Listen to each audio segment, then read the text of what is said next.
भारी भरकम ट्रैक्टर को दो हाथों से खींचने वाला पहलवान। देखिए किस तरह से इन्होंने दो हाथों से बाइक उठा ली, एक उंगली से गैस का सिलेंडर उठा लिया। बॉक्सिंग का ऐसा कमाल कि एक ही प्रहार से ईंट के कर दिए दो टुकड़े। जी हाँ, ये है रवि कुमार सिंह। रेसलिंग की दुनिया में इन्हें माजा बॉय के नाम से जाना जाता है और वैसे इन्हें बिहार का खली कहकर भी पुकारा जाता है। इनके कारनामे देखकर हर कोई हैरान है। रवि कुमार ने बताया कि उन्होंने कैसे रेसलिंग की दुनिया में कदम रखा। रेसलिंग में बचपन से उतना नहीं करता था क्योंकि मैं पढ़ाई पे ज़्यादा ध्यान था, क्योंकि घर की स्थिति बहुत कमज़ोर थी। इसलिए मैं सोचा था कि पढ़ लिख के कोई नौकरी करूं। लेकिन पिताजी भी कुश्ती करते थे, उनको देख करके मैं उन्हीं के जैसा बनना चाहा।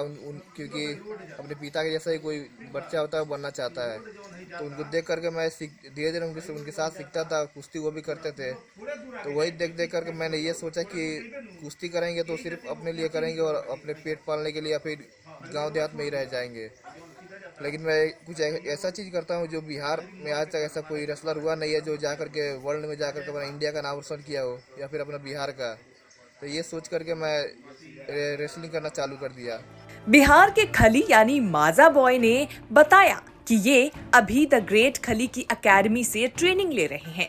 खली इनके गुरु हैं और इन्होंने कई बड़ी कुश्तियां लड़ी हैं।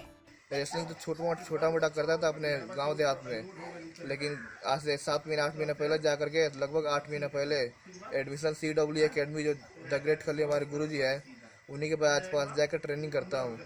लगभग साल भर का कोर्स होता है, लेकिन मैंने 4 महीना में कोर्स फाइनल करके और फाइट लड़ना चालू कर दिया। लगभग मैंने 22 से 23 मैच लड़ा है, जिसमें 16 मैच जीता है। जैसे कि पंजाब के रेसलर हो गए, कर्नाटका के हो गए, तमिल से हो गए, पाकिस्तान, बांग्लादेश, ऐसे करके बहुत रेसलर को मैंने हराया हुआ है। बिहार के खली ने बताया कि वो क्या क्या भारी भरकम सामान बड़े आराम से उठाकर दिखा भी सकते हैं। कोई ऐसा है नहीं जो वेट उठाकर दिखाया जाए। तो वेट मैंने देखा कि यहाँ पे सिलेंडर हो गया, जो भर्ती सिलेंडर है वो जो मैंने उठाया था वो लगभग 30 से 31 किलो तक होता है उसका वेट। उसको मैंने अपने एक छोटी सी उंगली होती है कांगी उंगली, उससे उठा करके दिखाया। और यहाँ पे बाइक उठाना हो गया, बाइक उठाकर चलना हो गया, ये सब मैं कर लेता हूँ। और भारी से भारी वेट हुआ, ट्रैक्टर को दांत से खींचना या फिर ट्रैक्टर को लेकर एक हाथ से लेकर चल देना, और भारी से भारी हैंगा उठाना, ये सब वेट मैं उठाते रहता हूँ अपने गाँव देहात में। लेकिन जब मैं जहाँ रहता हूँ वहाँ जिम में बहुत भारी वेट उठाता हूँ, जिससे मेरा डेड लिफ्ट हो गया 2 क्विंटल तक हो गया। मेरा बैक लिफ्ट 360 किलो यानी कि 3.5 क्विंटल तक, और लेग प्रेस लगभग 4 क्विंटल 4.5 क्विंटल तक है। इनकी डाइट के बारे में सुनकर आप भी हैरान रह जाएंगे। जरा इन्हीं से सुनिए एक दिन में ये कितना खाना खाते हैं। रेसलिंग के लिए डाइट भी चाहिए तगड़ा। जैसे कि मैं सुबह उठता हूँ तो फ्रेश होकर के दातुन करके उसके बाद बैठता हूँ तो 30 अंडा उबाल के लूँगा। उसको 30 अंडा, जिसमें से 15 मैंने जर्दी के साथ और पर्दा सिर्फ प्रोटीन के 15 खाता हूँ। लगभग 30 अंडे लेता हूँ एक टाइम। उसके बाद मैं ड्राई फ्रूट लूँगा, काजू किशमिश अखरोट, और फ्रूट हो गया जैसे 1 दर्जन केला और 5 से 6 सेब लूँगा।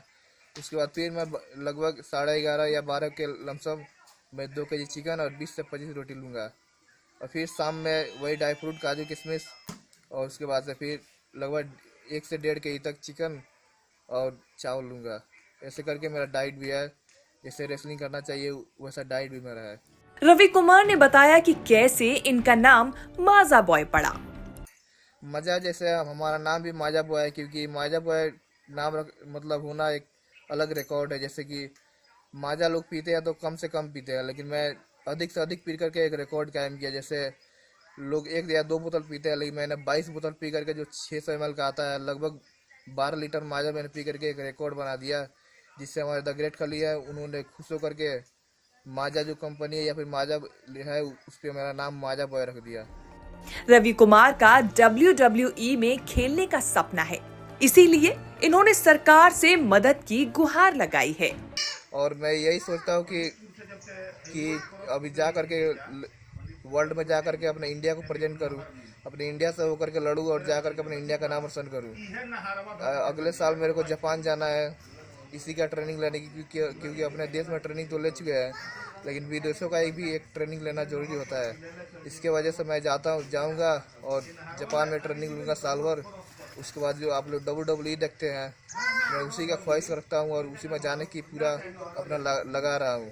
ट्रेनिंग तो मैं लगभग 1 साल मतलब इधर लूँगा इंडिया में। उसके बाद मैं जापान जाना चाहता हूँ, जिसके लिए मेरे पास जो होता है आर्थिक स्थिति वो बहुत कमज़ोर हो गया है, क्योंकि इंडिया में ही ट्रेनिंग लेने में इतना आर्थिक स्थिति कमज़ोर हो गया है। तो यही मैं सोचता हूँ कि जापान जाकर कैसे ट्रेनिंग लूँ, लेकिन मेरे को जापान जाकर ट्रेनिंग लेना है। यही जितने भी मंत्रीगण है, जापान में किन के यहाँ ट्रेनिंग लेना है आपको? जापान में एक रेसलिंग में है, उसका नाम है जापान प्रो रेसलिंग ऐसे करके, उसी में जाकर के मेरे को ट्रेनिंग लेना है। सरकार से क्या चाहते हैं? क्या कुछ मदद मिल पाया है सरकार से? तो अभी तक कोई मदद नहीं मिल पाया है, क्योंकि हमारे विधायक भी हो गए या फिर हमारे नीतीश कुमार मुख्यमंत्री हो गए, तो उन्होंने कोई सपोर्ट नहीं किया। इनसे यही गुहार है कि आप आ करके देखें, क्योंकि आप ही के क्षेत्र से कोई लड़का निकल रहा है और अपने बिहार का और अपने इंडिया का नाम रोशन करना चाहता है वर्ल्ड लेवल पर। उम्मीद यही है कि आगे जाकर बिहार का खली भी द ग्रेट खली की तरह देश का नाम रोशन करेगा। न्यूज़ तक के लिए बेतिया से रमेंद्र कुमार गौतम की रिपोर्ट।